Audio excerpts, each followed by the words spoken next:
Walang magiging adjustment sa mga RORE mission sa BRP Sierra Madre.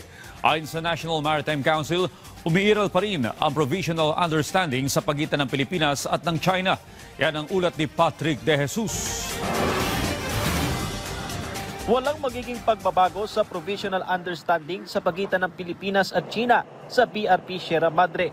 Ito ang tiniyak ng National Maritime Council kahit na na-monitor ang mas maraming barko ng China sa paligid ng Ayungin Shoal, kasabay ng isinagawang drill kamakailan ng China Coast Guard, kabilang na ang pag-deploy ng armadong RIB at fast boat. Noong nakaraang taon pa umiiral ang provisional understanding sa mga RORE mission sa BRP Sierra Madre matapos ang June 2024 incident kung saan may isang sundalong Pilipino ang naputulan ng daliri dahil sa pangharas ng China Coast Guard. Dagdag ng NMC, ang Department of Foreign Affairs ang nakamonitor kung may magiging paglabag ang China sa kasunduan. Hindi naman nabago yung provisional understanding between our country and China. So our Department of Foreign Affairs and their counterpart are actually still talking. So we just leave it that way. Yung mga increase in their presence, expected namin yun.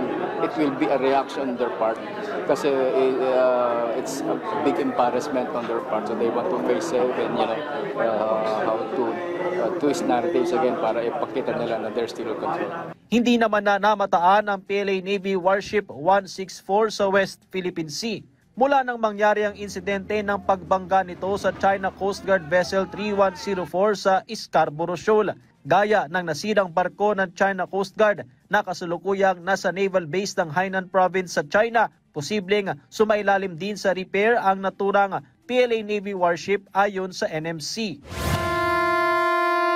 Samantala, kaugnay ng pagsisimula ng Maritime and Archipelagic Nation Awareness Month, sabay-sabay na nagpatunog ng busina ang mga barko ng Philippine Navy at Philippine Coast Guard sa iba't ibang panig ng bansa.